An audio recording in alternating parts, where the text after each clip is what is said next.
하나님 아버지 감사합니다. 오늘 수요일 아침입니다. 주의 영이 함께 하시고 우리 모든 은혜교회 성도들에게 하늘을 활짝 여시고 영의 복과 육의 복과 물질의 복과 관계의 복을 주시고 승리하게 하옵소서. 예수님의 이름으로 기도합니다. 아멘. 네, 오늘은 12일 수요일입니다. 사무엘하 2장 1절에서 11절 읽습니다. 그 후에 다윗이 여호와께 여쭈어 아뢰되 내가 유다 한 성읍으로 올라가리까? 여호와께서 이르시되 올라가라. 다윗이 아뢰되 어디로 가리까? 이르시되 헤브론으로 갈지어다. 다윗이 그 두 아내 이스라엘 여인 아히노암과 갈대아 사람 나발의 아내였던 아비가일을 데리고 그리로 올라갈 때 또 자기와 함께 주종자들과 그들의 가족들이 다윗을 다 데리고 올라가서 헤브론 각 성읍에 살게 하니라. 유다 사람들이 와서 거기서 다윗에게 기름을 부어 유다 족속의 왕으로 삼았더라. 어떤 사람이 다윗에게 말하 이르되 사울을 장사한 사람들은 길르앗 야베스 사람들이니라 하며 다윗이 길르앗 야베스 사람들에게 전령을 보내어 그들에게 이르되 너희가 너희 주 사울에게 이처럼 은혜를 베풀어 그를 장사하였으니 여호와께서 꽤 복을 받을지어다. 너희가 일을 하였으나 이제 여호와께서 은혜와 진리로 너희에게 베푸시기를 원하고 나도 이 선한 일을 너희에게 갚으리니 이제 너희는 손을 강하게 하고 담대히 할지어다. 너희 주 사울이 죽었고 또 유다 족속이 내게 기름을 부어 그들의 왕으로 삼았느니라 하니라. 사울의 군사령관 넬의 아들 아브넬이 이미 사울의 아들 이스보셋을 데리고 마하나임으로 건너가 길앗과 아술과 이스라엘과 에브라임과 베냐민과 온 이스라엘의 왕으로 삼았더라.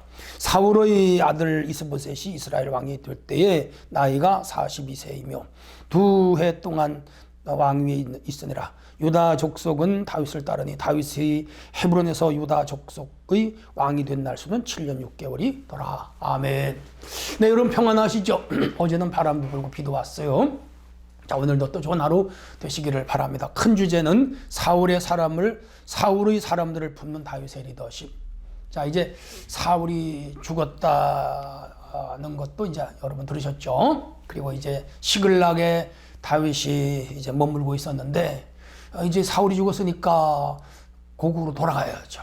이제 하나님께 다윗이 묻는 거예요. 하나님, 이제 어디로 갈까요? 그랬더니 유다 성읍으로 올라가라. 그 가나안 점령 때의 유다 지파의 그 땅이 있잖아요. 예루살렘 그 기브온 살던 지역, 헤브론 이쪽이죠. 그러면 어느 성으로 갈까요? 그렇게 물었더니 헤브론으로 가라. 헤브론은 아브라함이 가나안 땅 들어와서 제일 먼저 자리 잡은 땅이고 거기서 사라가 먼저 죽어서 막벨라굴에 장사했고 아브라함, 이삭, 리브가 그리고 애굽에서 죽은 야곱 그리고 애굽에서 죽은 요셉의 시신까지 그 막벨라굴에 장사를 지는 한국적 개념으로 말하면 선산이 있는 곳이죠. 선산이 있다고 하는 것은 그 지파에서 가장 중심적인 지역이죠. 거기로 올라가라. 그래서 디테일하게 하나님께서 장소까지 지역까지 말씀하셔서 올라가게 됩니다. 다윗이 두 아내 이스라엘 여인 아히노암과 또 갈대아 사람 나발의 아내 아비가일 두 여자를 얻었고 뭐 이전에 사울의 딸 미갈을 먼저 얻은 거. 근데 이 다윗이 광야 생활할 때 사울이 그 미갈은 다른 남자에게 줘버렸죠. 근데 이제 앞으로 나옵니다. 다윗이 왕이 되어 그 아내를 찾아와요. 그 남편이 많이 울었죠. 아무튼 이렇게 해서 이제 그가 헤브론으로 가는데 헤브론에서 가까운 곳이 이스라엘이고 또 헤브론에서 가까운 곳이 갈멜입니다. 근데 이 지역의 여인 아히노암과 아비가일이 다윗의 아내가 됐으니까 다윗의 처갓집 지역이죠. 그러니까 이 처갓집 지역은 다윗 편이죠. 이렇게 해서 다윗은 헤브론을 중심으로 그 근방에 있는 작은 도시와 지역들을 자기의 영향력 아래 두고 자기 영역 아래 두고 관리하게 되니까 이 다윗의 세력이 강해지는 거죠. 야. 자, 이렇게 해서 이 다윗은 이제 보폭을 넓혀갑니다. 유다 사람들이 거기 와서 다윗에게 기름을 부어 유다 족속의 왕으로 삼았어요. 이스라엘이 분열된 거죠. 다윗 왕이 사울이 죽었으면 사울의 아들 세 아들이 죽었고 이제 이스보셋이 있는데 그 아들을 왕으로 삼아 전국 통일을 해서 그 사울 왕조가 이어가야 되는데 이제 사울이 죽은 후에 그 왕조는 점점 약해지고 유다 지파가 따로 왕을 세웠으니까 이 나라가 이제 분열이 되는 거죠. 분열이 됐어요. 그렇게 해서 다윗은 헤브론을 중심으로 유다 지파를 유시해서 그 힘을 이렇게 더 강하게 강화시켜 나가고 있습니다.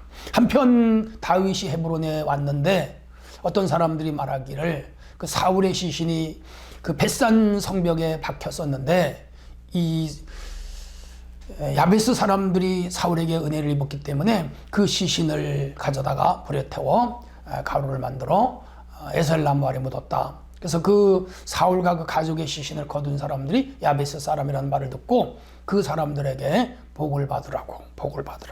그래서 여호와께 복을 받을지어다. 그렇게 그 사람들을 칭찬해주고 칭찬해. 뿐만 아니라 6절에 보면 이 일을 너희가 하였으니 여호와께 은혜와 진리로 너희에게 베푸시기를 원하고 이 선한 일을 너희에게 갚으리니 이제 너희는 손을 강하게 담대해라. 너희 주 사울이 죽었고 유다 족속이 내게 기름을 부어 그들의 왕으로 삼았느니라. 그러면서 내가 앞으로 이제 영역을 확보해 나갈 때 너희들에게도 선정을 베푸리라. 후한상을 주리라. 뭐 이렇게 그들에게 축복을 해주는 장면을 볼 수가 있습니다. 자, 이렇게 해서 1절에서 7절 내용은 유다 지파의 왕이 된 다윗에 대하여 이 저자는 자세하게 설명을 해놓고 있지요. 여기서 우리가 조금 더 배울 게 있습니다. 매사에 기도로 출발하고 기도로 진행하며 기도로 결과를 맺는 이 다윗의 신앙은 위대하죠. 매 순간 우리는 기도해야 됩니다. 자신의 앞날을 위하여, 자녀들의 앞날을 위하여, 가정의 직장과 사업을 위하여, 그리고 우리가 하나님 앞에 영적으로 서게 매일 기도해야 돼요. 순간순간 기도해야 됩니다. 모든 선택과 진행이 하나님의 인도함을 받는 그런 삶이 되어야 됩니다. 진정한 신앙인이죠. 뿐만 아니라 하나님은 즉각 그의 기도에 응답을 하셨고, 그래서 하나님의 응답과 인도를 받는 삶을 이 다윗은 살아가고 있죠. 뿐만 아니라 백성의 환심을 얻기 위하여 노력을 다합니다. 그래서 우선은 자기 두 아내를 통하여 처갓집 집안들을 자기 사람들로 규합하고 또 야베스 사람들에게 선정을 베풀고 후한 말을 해서 그 사람들을 자기 편으로 끌어들이는 것. 그렇죠. 우리가 세상을 살아가면서 하나님의 은혜 속에 이루어지는 것이지만은 우리가 노력할 거는 노력해야 돼요. 일할 거는 일을 해야 돼요. 사람을 만날 땐 만나야 되고 일을 만들 때는 만들어야 되고 추진할 때는 추진해야 되고 인간관계가 필요할 때는 관계를 맺어서 내가 큰 그릇이 되고 소위 포용력과 함께 추진력 이런 것들로 세상을 헤쳐나가는 게 중요한데 다윗은 그런 인물입니다. 하나님이 그에게 넓은 마음을 주셨기 때문이죠. 우리가 늘 기도하고 말씀드리면서 하나님 아버지 내 마음이 넓게 하시고 내 가슴이 커지게 하시옵소서. 큰 가슴, 큰 마음, 큰 그릇이 되는 거죠. 한편 8절에서 11절의 내용은 이스라엘 왕이 된 이스보셋에 대한 이야기가 나와요. 자, 사울이 죽었고 사울을 따르던 아브넬이라는 군사령관이 있습니다. 유명한 장수예요. 그 사울이 죽고 나니까 이 장수가 그 아들 이스보셋을 세워요.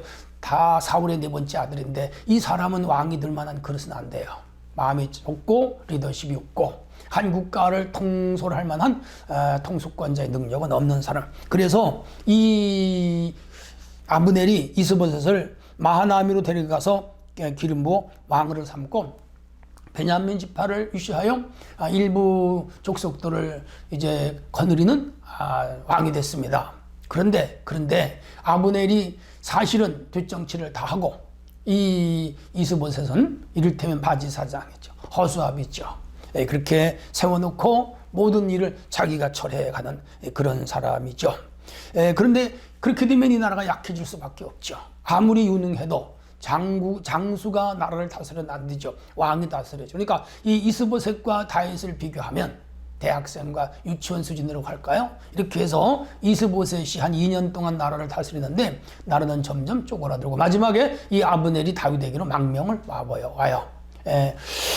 이렇게 해서 사울의 가문은 점점 쇠약해지고 다윗의 가문은 점점 강해지는데 이런 기간이 한 7년 걸려요. 이렇게 해서 이제 마지막에 다윗이 예루살렘으로 수도를 옮기고 소위 통일 왕국의 왕이 됩니다. 이렇게 해서 40년간 나라를 다스리게 되죠.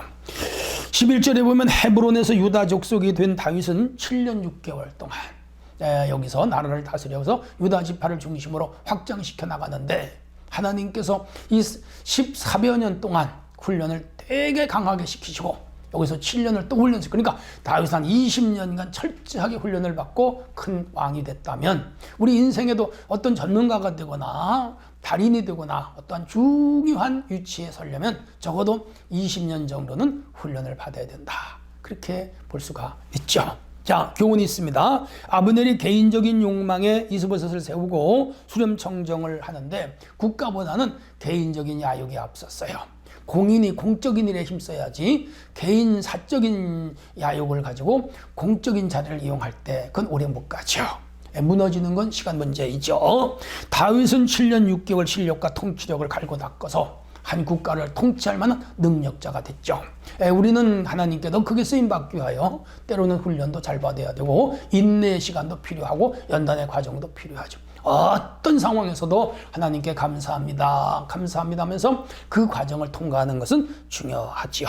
철저한 준비를 한 자가 최후의 쓰임받는다는 이 원리는 잊어서는 안 되겠습니다. 오늘 하루도 주 안에 복된 날 되시기를 축복합니다. 하나님 아버지 감사합니다. 오늘도 이 말씀을 부여잡고 힘있게 사는 하루가 되게 하옵소서. 예수님의 이름으로 기도합나이다. 아멘.